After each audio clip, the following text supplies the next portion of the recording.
हाँ तो स्टूडेंट्स, आज का जो अपना टॉपिक है क्लास 11 लेसन नंबर 6 कार्य ऊर्जा और शक्ति, जिसमें आज हम आपको टक्कर के लिए न्यूटन का नियम, जिसको प्रत्यावस्थान गुणांक के नाम से भी जानते हैं, मैं बोर्ड पे इसको भी मेंशन कर देता हूं, प्रत्यावस्थान गुणांक। प्रत्यावस्थान गुणांक इसको स्मॉल ई के द्वारा लिखा जाता है, स्मॉल ई। ठीक है स्टूडेंट्स, इसके पहले वाली वीडियो में हमने आपको टक्कर के प्रकार और उसकी आवश्यक परिभाषा के बारे में बताया। तो स्टूडेंट्स, हमारी इस वीडियो को कंटिन्यू देखने के लिए आप अपनी इस रेगुलरिटी को बनाए रखिए और वीडियो को कंटिन्यू देखिए। चैनल को लाइक, शेयर और सब्सक्राइब नहीं किया तो अवश्य कीजिए और हितेंद्र जैन क्लासेस को ज्यादा से ज्यादा आप शेयर करिए और अपने व्हाट्सएप पे स्टेटस भी लगाइए। ठीक है स्टूडेंट्स, ओके, चलिए हम हमारे टॉपिक पे आते हैं। आज का जो टॉपिक अपने पास है लेसन नंबर 6 कार्य ऊर्जा और शक्ति, जिसमें आज हमारा टॉपिक है न्यूटन का टक्कर के लिए नियम, जिसको प्रत्यावस्थान गुणांक के रूप में भी कहा जाता है। देखिए स्टूडेंट्स, इस परिभाषा का अर्थ क्या है, इस परिभाषा को क्यों पढ़ा गया, इस नियम को क्यों प्रदर्शित किया जा रहा है।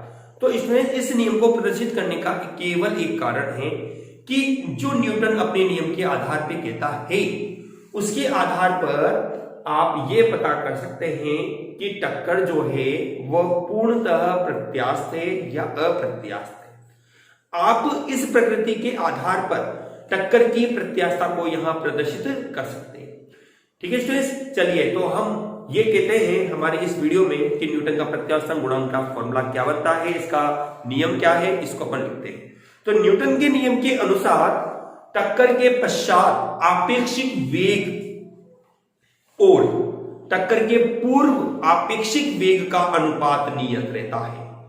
दोबारा फिर सुन लीजिए, इस नियम अनुसार टक्कर के पश्चात आपेक्षिक वेग, आपेक्षिक को मैंने आपको अपनी पहले वीडियो में बताया भी है, आपेक्षिक का मतलब होता है रिलेटिव वेलोसिटी।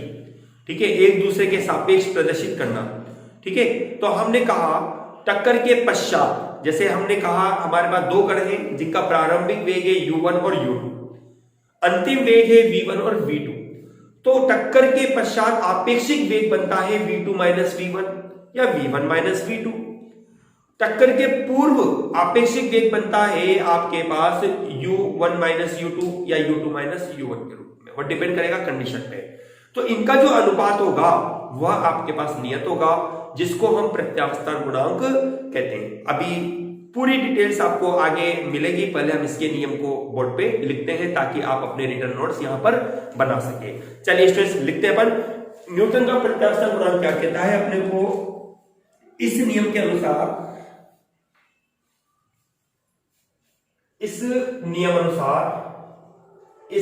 नियमानुसार यदि दो वस्तुओं में सीधी टक्कर होती है, दो वस्तुओं में सीधी टक्कर होती है, सीधी टक्कर होती है,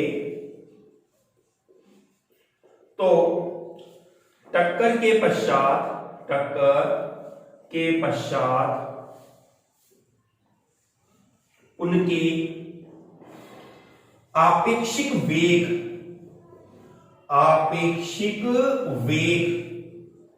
मैं ब्रैकेट में लिख देता हूं, आपेक्षिक वेग से आपका मतलब क्या बन रहा है यहां पर v1 माइनस v2। ठीक है, आपेक्षिक वेग तथा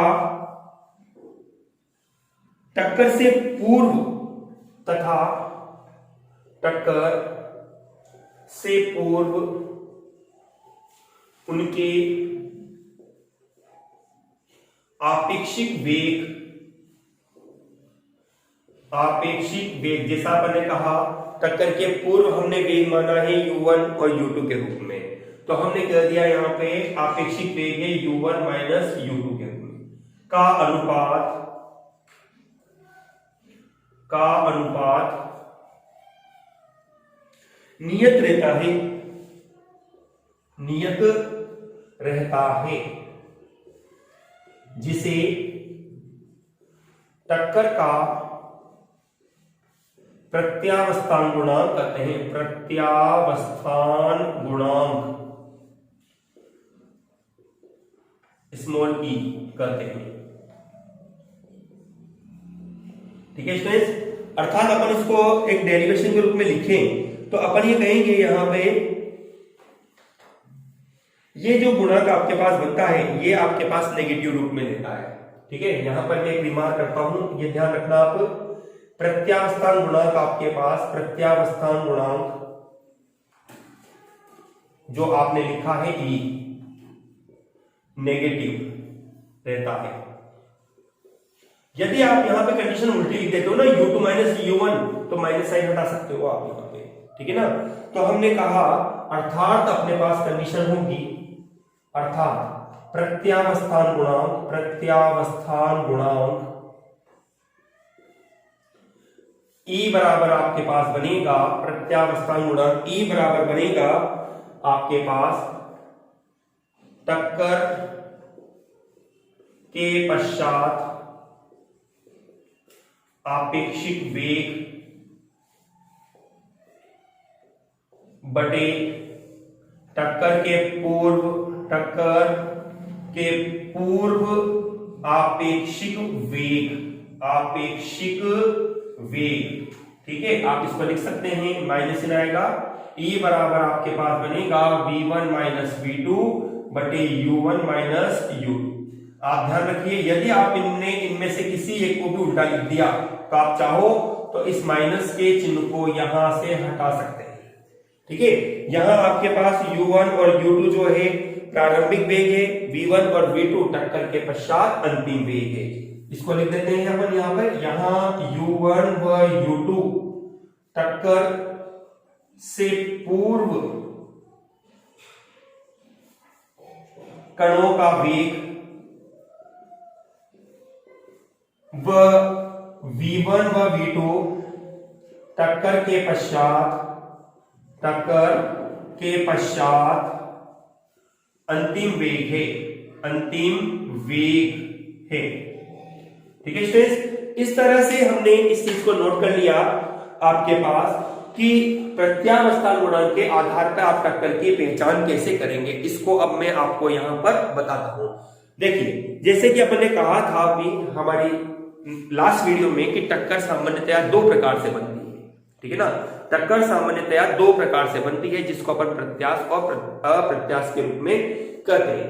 तो स्टूडेंट्स, ये आपके पास विशेष नोट है, ध्यान रखिएगा, जिसको आप प्रत्यास्थान पढ़ने का रीजन आपके पास बता रहे हैं। ठीक है, यदि आपके पास पूर्णतः प्रत्यास्थ टक्कर होती है, अपन ने कहा पूर्णतः प्रत्यास्थ टक्कर के लिए, प्रत्यास्थ टक्कर के लिए आपके पास E बराबर 1 होगा। ये मैं जो चीजें बता रहा हूं स्टूडेंट्स, आपके नेट आईआईटी की दृष्टि से काफी इंपॉर्टेंट होती है, क्योंकि जनरल फॉर्मूला आपसे वहां डायरेक्ट पूछता है ये कि पूर्णतः प्रत्यास्थ टक्कर के लिए E का मान लिखो, तो आपके पास E का मान कितना बनता है, E बराबर 1 होगा। और ऐसे ही अपन ने कहा पूर्णतः अप्रत्यास्थ, पूर्णतः का मतलब होता है प्योर रूप से, शुद्ध रूप से, अप्रत्यास्थ टक्कर के लिए आपके पास E बराबर बनेगा कितना, 0। ठीक है, E बराबर कितना बनता है, 0। और यदि अपन ये कह दें कि टक्कर जो है वह आंशिक अप्रत्यास्थ हो, आंशिक, ये अलग से है बात आपके पास, आंशिक अप्रत्यास्थ टक्कर के लिए, अप्रत्यास्थ टक्कर के लिए आपके पास जो E का मान होता है वह 0 से तो बड़ा होता है, लेकिन 1 से छोटा होता है। देखो स्टूडेंट्स, यहां इस पूरे पॉइंट को जब आप देखते हैं ना, तो एक इंपॉर्टेंट बात निकल के सामने आती है। क्या